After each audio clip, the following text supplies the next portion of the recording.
Nah, untuk faktor-faktornya mungkin masih banyak masyarakat yang awam gitu mengenai stunting. Faktor-faktornya selain makanan yang kurang bergizi, apa sih Kak penyebab stunting itu sendiri?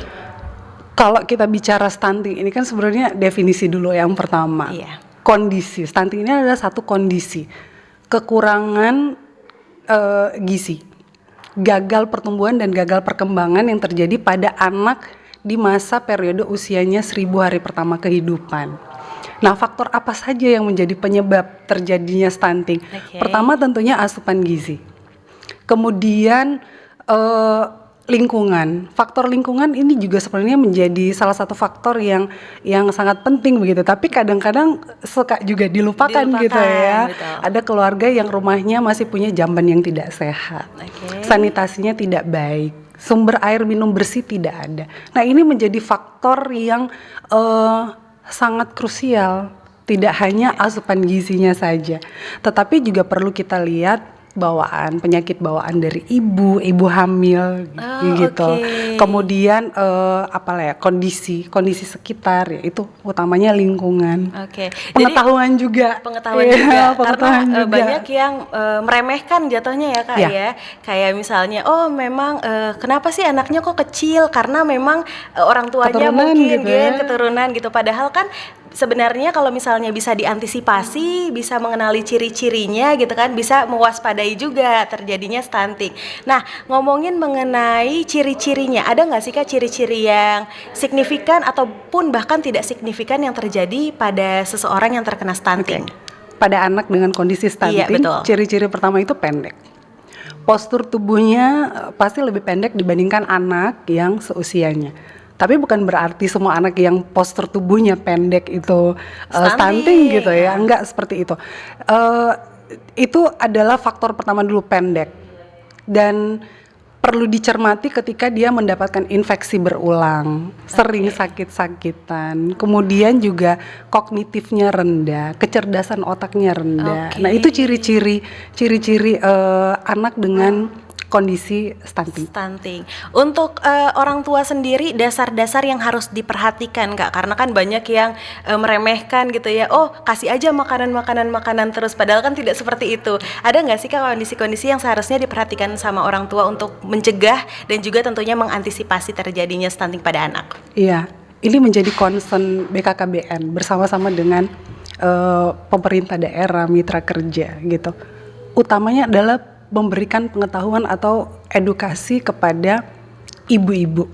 Bukan berarti ayahnya tidak ada kontribusi gitu ya, tapi memang utamanya kepada ibu-ibu, karena ini sesuai juga dengan best practice yang dilakukan di Peru, negara-negara berkembang lainnya, bahwa ternyata salah satu faktor yang perlu kita antisipasi adalah pemberian edukasi kepada para ibu.